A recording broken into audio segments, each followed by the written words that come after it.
Welcome to the Honors Thesis Pitch.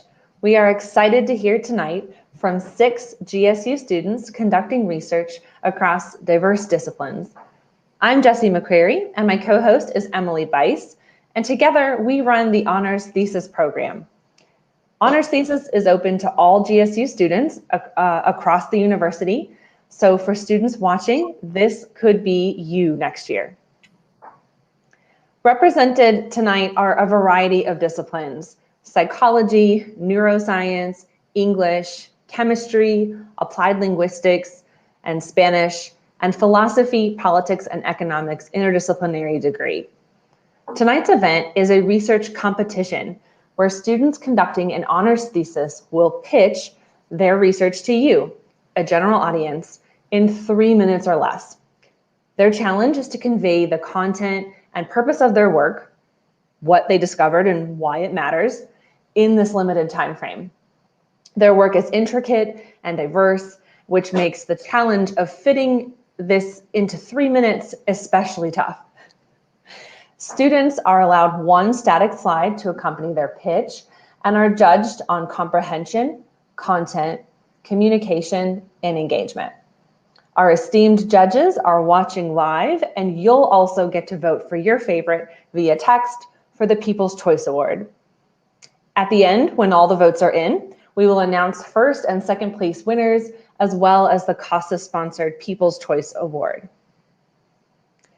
Emily and I are so proud of all this year's participants, and we are thankful for the many colleagues who made this event possible. We'll be sharing more about our partners throughout the event. First, though, I want to give special thanks to our coaches, comprised of GSU alumni and faculty, who supported our competitors as they worked towards tonight's achievement. You can see them, as well as their many accomplished degrees and experience at GSU. Thank you to our judges. So without further ado, I'm going to introduce our first competitor, Grace Dalton, who's presenting her pitch, Gris-Gris and Ghosts, Trauma and Spirituality in Sing Unburied Sing.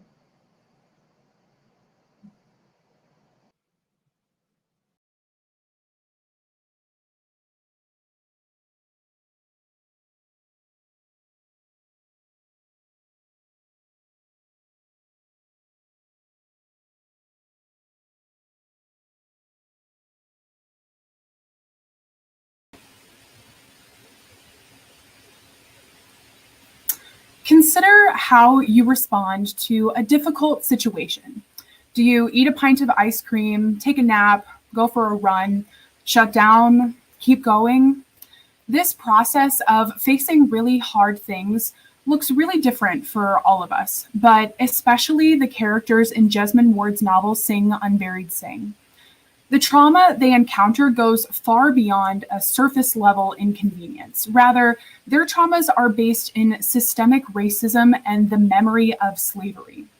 Healing from these generational wounds is extremely difficult, but each character's spiritual connections with the earth and ghosts allow them opportunities to process and heal from their trauma.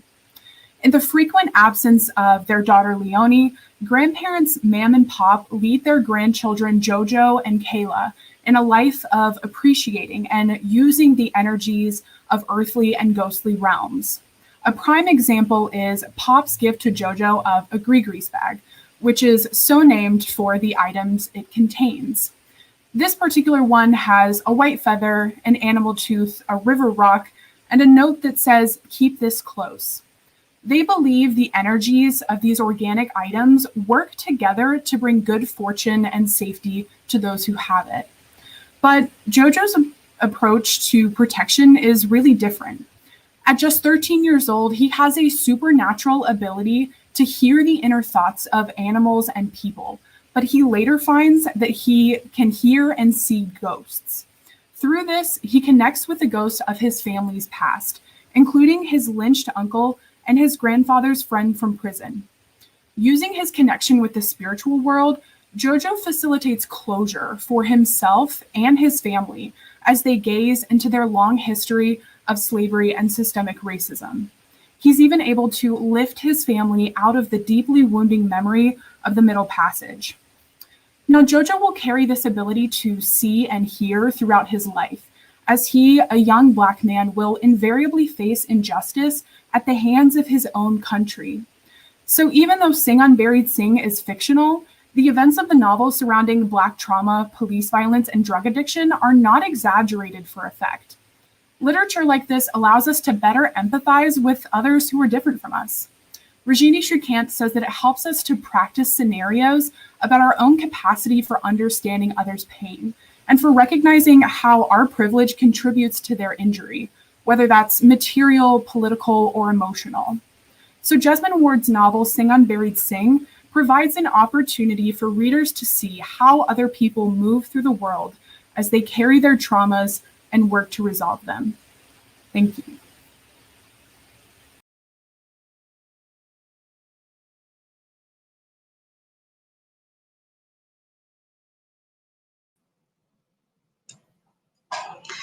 The Honors College is a community of bright and hardworking students who receive support from faculty and staff to foster their academic career and achievements.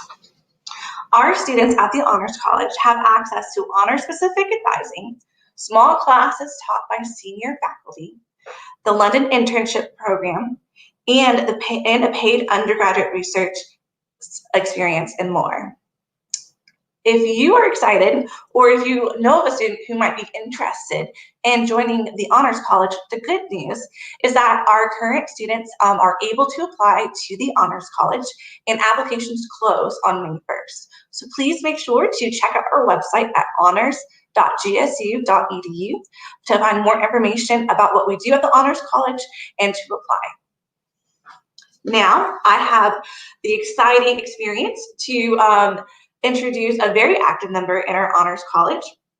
We have Lynda, Waku, Kouomou, presenting photodynamic therapy, exploring a new approach to cancer treatment.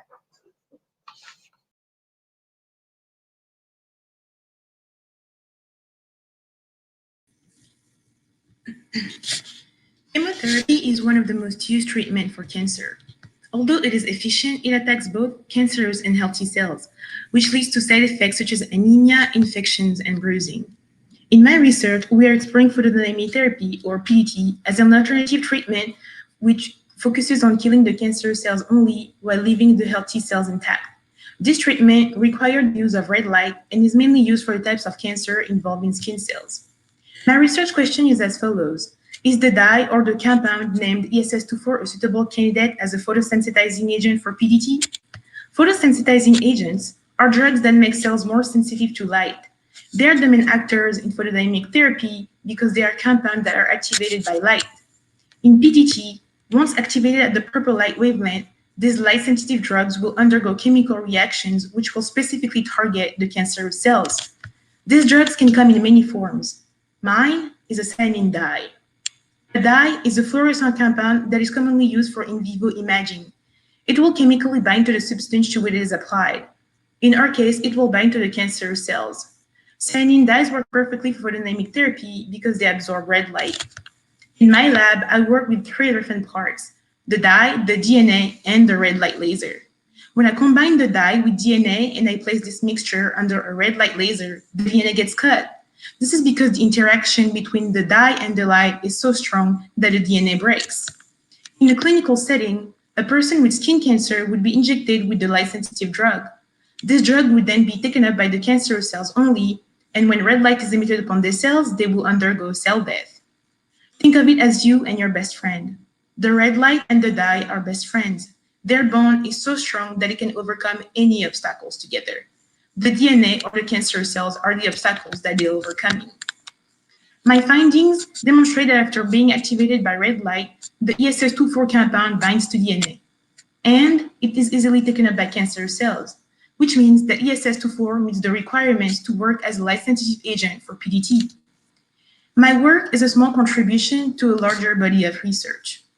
By discovering other types of compounds that are suitable to use for PDT, we're expanding the various possibilities of agents available for treatment with focuses on killing only cancerous tissues. Photodynamic therapy is the type of treatment that could be optimal for the future because of its cancer cells targeted approach, as opposed to other treatments which sometimes impact the healthy cells. Thank you.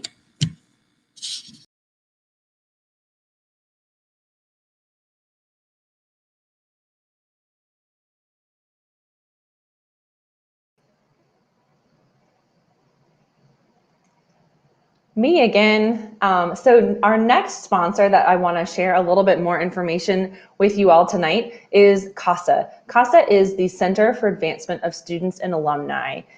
They have been an early and strong advocate for undergraduate research and a partner for us when we developed this Honors Thesis Pitch competition, and their job within GSU is to inspire, serve as a campus hub to inspire students to pursue PhD programs, medical school, law school, and other specific career paths that require more training and education. So ultimately, the center aims to increase diversity among leaders in academic and professional careers, enabling Georgia State alumni to create a more just and equitable society. So the ways in which it does this are frequently through different types of programming, funding opportunities, and experiential learning for students. So there's a lot of programs, including the 25 to Thrive certificate, standardized test prep to help students prepare for the LSAT or the MCAT or other standardized tests. There are career panels for discovery and learning about kind of the real world.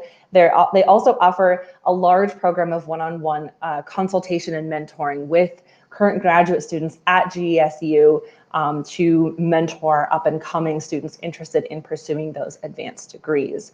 They also offer a series of undergraduate research assistantships and are especially fruitful in the summer. I know the past few summers I've really enjoyed visiting the research symposiums at the end of the summer to see, similar to this, a showcase of excellent undergraduate student work. As I have mentioned, the CASA is a key partner to us. This is another way that they achieve their aims, including inspiring students to pursue advanced degrees and professional careers, supporting students through concrete steps required to enter graduate and professional programs, and finally, by sustaining relationships with alumni. And we will hear more about alumni in our next break. Thank you. I am next going to introduce our next presenter, Myah Vogt, who will be presenting her pitch, Monkey Math, Discrimination of Proportions by Capuchin and Rhesus Monkeys. I'm gonna let her say that correctly.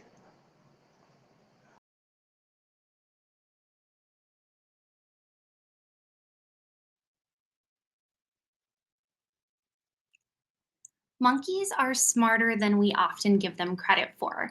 The same way that you or I might look in that pizza box and try and find the biggest piece of pizza, monkeys often do the same with grapes or even peanuts.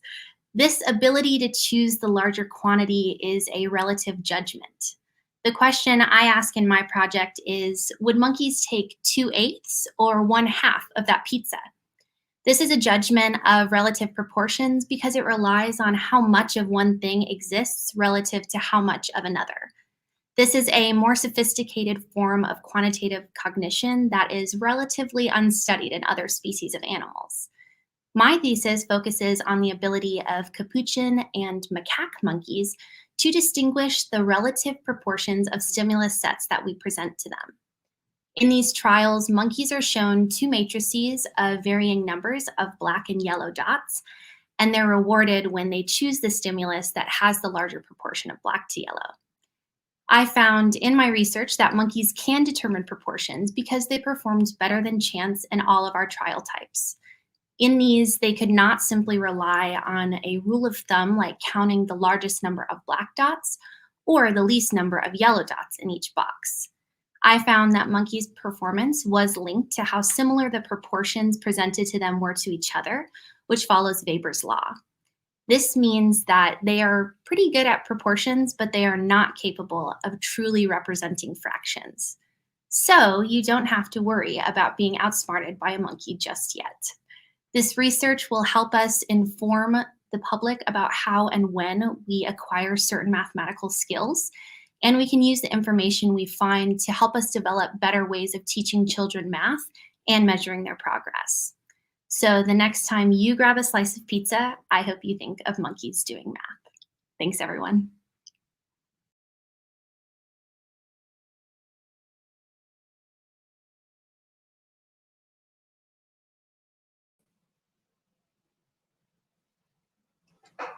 Awesome. So another co-sponsor that I want to highlight today is our Georgia State alumni. First of all, I just want to say thank you so much for your support this year and to make this event live. Something that we were very excited to do as we are all working virtually. So again, thank you so much for making this happen. A little bit of things for you to know about the Alumni Association is that we currently have over 265,000 members. As a graduate, Georgia State students are automatically enrolled in the Alumni Association, and you have access to many programs and opportunities, including career development, like free resume reviews, lifelong learning opportunities, like home buying seminars and financial webinars. There are networking and social events, like the very popular Third Thursday Happy Hour. There's also interest, regional, and corporate alumni networks. And we have student alumni mentorship programs. Just like the event that you're seeing today, we have had alumni come out to be coaches for our students, and we have alumni that have come out to be judges for this event. So there are great ways that you can be involved with the Georgia State community. Through the generosity of our alumni, the association is able to provide $60,000 in student scholarship each year. For more information to learn how you can get involved with the Alumni Association, please visit alumni.gsu.edu. We now have Homrich, who will be presenting Defense, Vandalism, and Samaritan Duty when Uncivil Disobedience is required.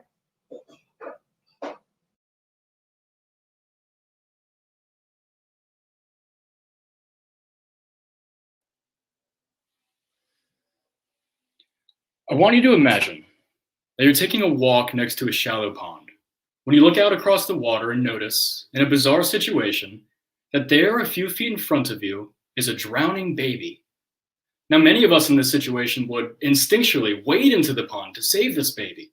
And perhaps we would do this because we recognize some fundamental duty to aid persons in danger when we can do so at no unreasonable cost. This intuition exemplifies our Samaritan duty. But the Samaritan duty is not always limited to specific situations where we have to help specific people. The duty can be more widespread. When certain social groups are continuously threatened by injustice, they're under what we might call a persistent Samaritan peril. And, as if we heard the cries of a drowning baby, when we become aware of these communities in peril, we may be bound by the Samaritan duty to somehow assist in rescuing them. One such persistent Samaritan peril is the existence of pervasive police brutality against Black Americans. Following the death of George Floyd, the statue of Robert E. Lee was vandalized. It was graffitied, and it generated a significant amount of controversy as people debated whether or not vandalism could be justified as protest. My curiosity with vandalism went further, however, as I wondered, if vandalism can be justified, can we also be obligated to engage in it? If saving a drowning baby requires toppling a statue, can we be obligated to push it over? I believe defensive vandalism can be justified and obligatory under the Samaritan duty, but only when 4 fairly stringent conditions are met. First, the vandalism must be defensive.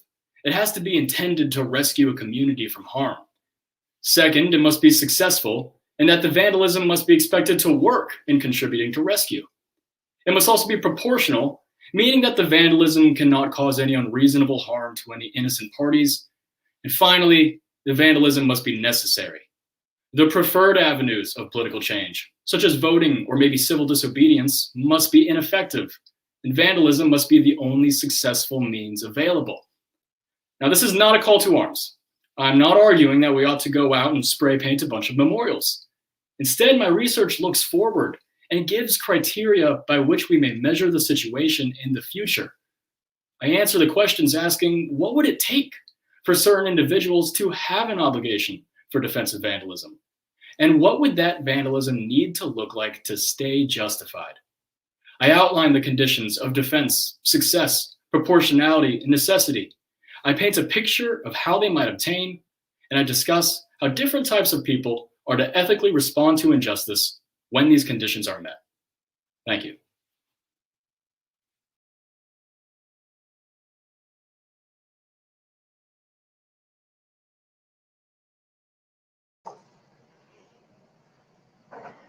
Our next sponsor tonight is one that is obviously very close to my heart. It is what I spend my time doing. I am one of the members of the Office of Undergraduate Research and Fellowships. And in this office, we work with students in their pursuit of the goals that they wish to achieve within and beyond college. So this frequently takes the path of applying for nationally competitive scholarships and fellowships, especially including things for study abroad, for example, a Gilman Scholarship or a Boren Scholarship, as well as something like the Goldwater Scholarship, which funds individuals who want to pursue a PhD for research in the STEM fields. We also work with students to help them identify REUs, or research experiences for undergraduates, and other experiences in research, both at GSU and beyond GSU. So as you've maybe gotten a sampling of tonight, we have a diverse and really high achieving set of students who are pursuing research at Georgia State University. And those are the students that tend to have engaged with our office and have applied for national awards, and then sort of use that snowball effect to achieve other things. So knowing about the awards is the first step. And the second key part of the journey is applying, also where our team comes in. We work with students throughout the process on application drafting and revision, interview preparation and practice, and making sure an applicant feels supported as they are applying through what can be sometimes a really complicated and overwhelming process. When a GSU student works with the Office of Undergraduate Research and Fellowships, they are not only applying to a competitive nationally recognized award, they gain the confidence to do that same thing in their future graduate school applications, jobs, opportunities in their future. So it has a snowball effect for many students, and is something I'm quite passionate about. This year, GSU celebrated its first Marshall Scholar. The Marshall Scholarship recognizes students who demonstrate academic merit, leadership, and ambassadorial potential. Our Marshall Scholar will have her graduate degree funded at the University of Bristol in the United Kingdom. And I'm very excited to share that our Marshall Scholar is actually our next presenter, Nitheyaa Shree. She will be presenting her thesis, Are You Flexible? Let's talk about reversal learning behaviors.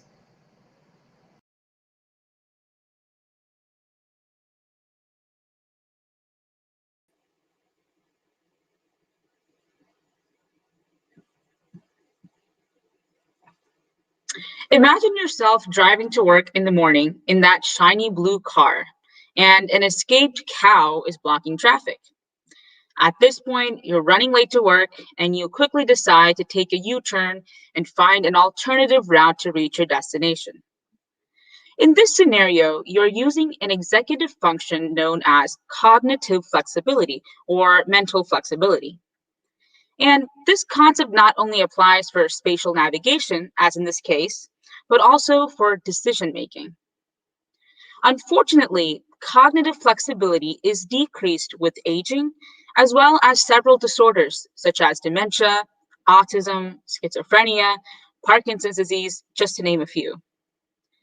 My research focuses on the molecular aspects of this phenomenon, and I studied this by observing reversal learning behaviors, where one must relearn a spatial location or a choice. So let's say you moved homes and on your way back from work, you now have to take a left instead of a right at a T-junction. Specifically, in these reversal learning behaviors, I'm investigating the role of a protein called ARC in the aging brain. And this is important because modulation of the levels of this protein ARC has been shown to be implicated in several neurological disorders, including Alzheimer's disease, schizophrenia, autism, Fragile X syndrome, and even some mood disorders such as depression. So it's very important for us to understand the role of ARC degradation in some of these processes. Using a mouse model, I'm studying spatial reversal learning behaviors through a maze task. And in this mouse model, it was previously shown that younger mice use simpler, more primitive search strategies, and they make more mistakes in this maze task, showing that they have decreased cognitive flexibility. Surprisingly, in the same mouse model, in older mice, I am not seeing any changes in strategy usage or number of errors in the same maze task. I'm planning to further investigate whether this disappearance occurs during adulthood in order to gain a better picture about the role of ARC degradation in reversal learning behaviors. This could provide a starting point to fully understand the importance of having appropriate levels of ARC, not too much and not too little. My research can help bring us one step forward in understanding the role of ARC in cognitive flexibility in the aging brain. So next time you're forced to drive to work using another route, you can add cognitive flexibility to your list of skills on your resume. Thank you.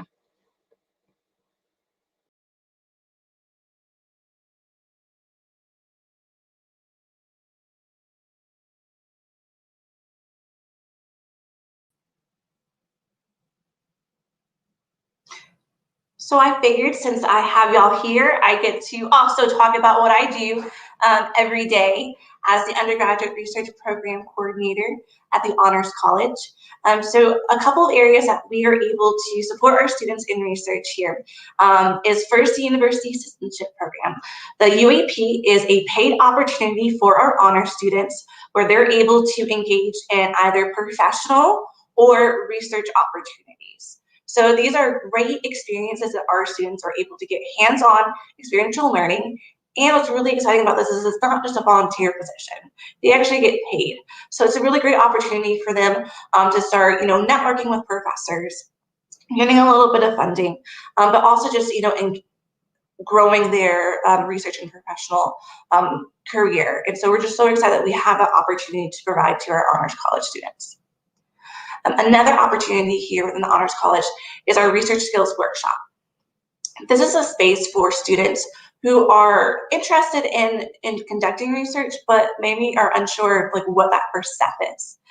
We host 11 unique workshops each semester where students can start from the beginning to what is research, to what is research methods or research ethics, to even why do you attend a academic conference, or how do you create a literature review.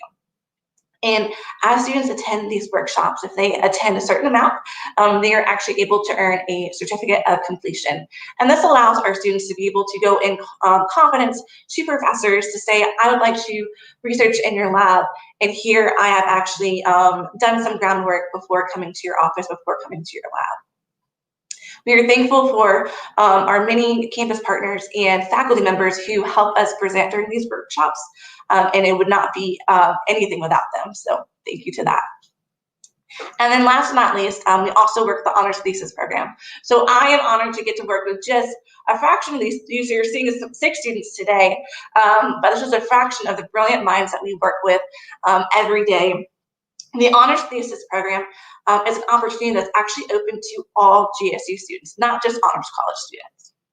And these are as an opportunity for students who are looking to, finish their time here at GSU with a capstone project. If they are interested in continuing a project they really loved in the previous class, or if they're interested in research that they just want to conduct.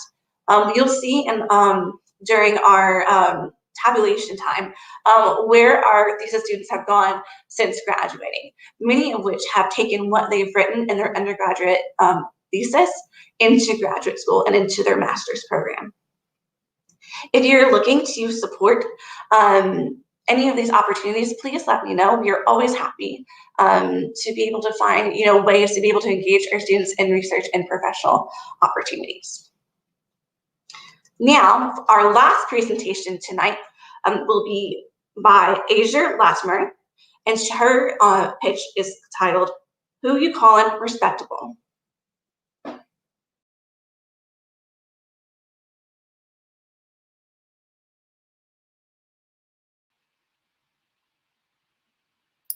Hi everyone, today I will be talking to you about respectability politics and anti-respectability. Respectability politics refers to self and group policing informed by white hegemonic norms or dominant culture and enforced within minority communities, namely the Black American community. Black women are uniquely tasked with upholding respectability politics for the goal of racial uplift. Respectability politics can be informed by impression management or self-modification for a goal. With respect to respectability politics, this includes social mobility and combating structural racism or the racism that's perpetuated with American structures. In my thesis, I intended to apply respectability politics to Black American girls to understand how they are experiencing it. However, I found that the literature did not speak much about this. In my findings, I found that respectability politics is informed by assimilation or appealing to the white gaze or dominant culture and norms, and that there is a hierarchy or the levels of status. Positioning the respectable us against the shameful other is problematic, and it mirrors the structures that Black Americans who utilize respectability politics are claiming to fight against. Black Americans are striving for a goal they will never achieve, as respectability politics is situated by its proximity to whiteness, and they can never be white. So we should reevaluate the goals and the function of respectability politics. Anti-respectability, or opposition to respectability politics, is informed by self-definition, or one defining how they want their goals and their lives on their own terms, as well as multiplicity of identity, which says that we are different and that is great. Within online spaces, there is room for marginalized communities to gather and to cultivate expression, to mobilize politically, such as the Say Her Name movement, and to be utilized in interventions of respectability politics specific to Black American girls. Currently, respectability politics is evaluated within the realm of Black studies. However, I believe that it should be evaluated within the psychological space from a perspective of socialization, or the way in which we teach children cultural values and norms. The hope of my research, and this research that I'm presenting today, is hoping to change the perspective of Black Americans so that Black Americans can walk around without fear of discrimination and self-policing. So to further allow Black girls to walk around, and girls that you see here of all different minority communities, to have a self-defined life and not to have to appeal to others on behalf of their own humanity.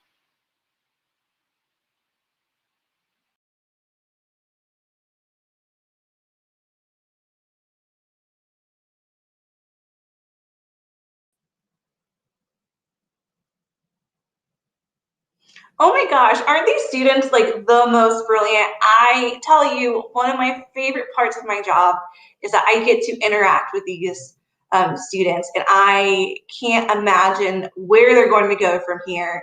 Just what we've just heard is so brilliant, and just what I tell all of my students, and I'll tell y'all today, is a really big benefit of my job is that they get to research so many different things. And as the thesis coordinator, they are telling me what they're learning and what they're researching. And so I say that I'm going to be a brilliant Jeopardy contestant in about another 5 years, because they are all learning such diverse disciplines and so many different things, and I'm just picking up just a little bit of everything.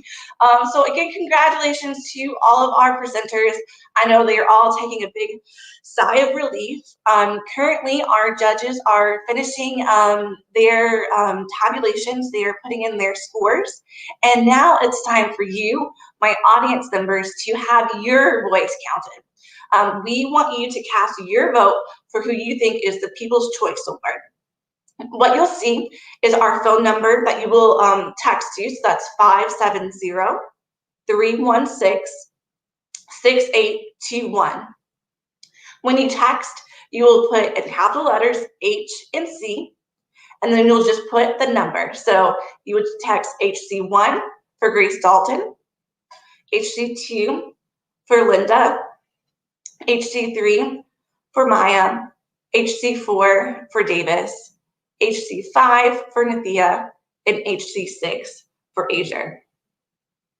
I will leave this screen up for a couple of seconds so you can take your time to text, but please text. Again, this is a great opportunity for you to be able to share your voice to support your student or your friend. And there's also a company surprise. And I do want to thank the Center for the Advancement of Student and Alumni helping us this co-sponsored prize. We appreciate you.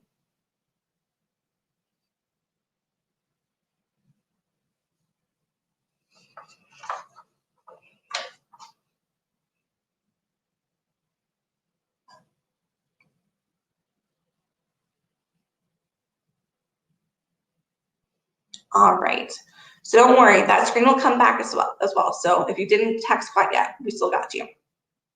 All right, so something that I'm excited to do this year is to check in with our past thesis pitch winners. So the thesis pitch started in 2018, and so I was able to reach out to all of the winners to see kind of what are they up to, what have they done since they've finished the pitch, since they've graduated. So what you're about to see will be slides from 7 students just giving us a check-in on what they're doing and how the thesis and the thesis pitch has supported them. Know as well that this is a time for you to take a break. So if you need to take a stretch break, you need to take a bathroom break, this would be a perfect time for you to do so. But I do want to make sure that if you are leaving your computer, to please come back within 4 to 5 minutes, because I don't want you to miss the results. What you'll see below is that we will also have a scrolling banner with the phone number and who to text for your People's Choice Award as well. So we will see you in about 4 to 5 minutes.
So again, it's really exciting to see our students conduct their research, to write their research, to present their research. But it is really rewarding to be able to see what they're doing and to see the impact that the thesis has had on their time as an undergraduate, but have the everlasting effects after. And so again, brilliant. I'm just so excited to hear from them because I miss them a ton. And it just makes me excited to see where our students today who presented, our 6 students, see where they're going to go tomorrow. I do want to, again, just thank our co-sponsors, our Center for the Advancement of Students and Alumni, CASA, and the Alumni Association. We could not have had this without our partners. This event would not be, we could not sustain this event without them. And so again, thank you so much for all of your hard work that you do for students and for alumni and all the help and support that you provide us at the Honors College. So we're gonna have one last chance to vote because votes right now are going like head to head right now. So it's very exciting on my end to see what's going on. So please cast your vote. Again, please text the number 570-316-6821. Include the capital letter H and C with the number behind it of the presenter that you would want to choose. So what's going to happen right now is I will go off screen and we are going to put this on until we can get our results tabulated. And so we will see you in just a minute.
All right, y'all. Before we announce our winners, we want to take just a moment to acknowledge our fabulous judges who had to do so much thinking while doing so much listening tonight during our live event. So they're probably maybe just as stressed as the students and Emily and I, but maybe not. Thank you to our judges. They are an additional assortment of GSU family, alumni, faculty, and staff that are so supportive of the Honors College and of undergraduate research. So we really want to take a special cheers to y'all. And without further ado, we will go ahead and announce the winners of the 2021 Honors Thesis Pitch. So I have done lots of triple checking of this math. I'm very excited to announce second place of the Honors Thesis Pitch goes to Davis Homrich. Davis may appear.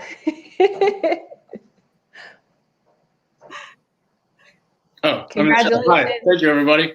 Congratulations, Davis. Wonderful job. And I will now announce the first place winner. In first place this spring is Nitheyaa Shree. And there's Nitheyaa. Thank you, everyone. Congratulations to both of you, and congratulations to everyone who participated. They were like neck and neck, y'all. Brilliant. I'm sure Emily will be able to announce when she does People's Choice. Oh my goodness, y'all made me nervous because we had a tie for the longest time. But thank you to all the audience members who voted. And so this year's People's Choice Award winner is Asia Latimer. Hooray! Thank you, guys. Oh my goodness, congratulations, y'all. You've worked so hard, and I'm so, so proud of y'all. Congratulations, everyone. Yes, and as I mentioned before the show, y'all did excellent. I will be in touch to give you your prizes. Normally we would have photos and whatnot, but I'm excited to at least have a live event where I can see your faces and congratulate you on an excellent, excellent job. Well done. Once again, thank you to all of our Honors Thesis Pitch participants. I thought y'all really knocked it out of the park tonight. I enjoyed learning from every single one of you. Great job. And I look forward to see what you do next. Thank you to all of our audience members. So all of those who are supporting our students, whether that is family, whether that is friends, we are just so thankful for you to be supporting our students and supporting their learning and their academic pursuits. It's without y'all, like y'all are the ones that are doing the work. So we really do appreciate you, especially during this time of pandemic. I know it's been very tough. So again, I applaud everyone from our students to our staff, to our faculty, and to y'all audience members. Thanks, everyone. Y'all have a wonderful night. We very much appreciate you. Oh, I love seeing the comments because I'm not on Facebook. So I physically am not able to view the Facebook. I will see all of these later. I can't wait to look at the comments. Good night, everyone. Thanks, everyone.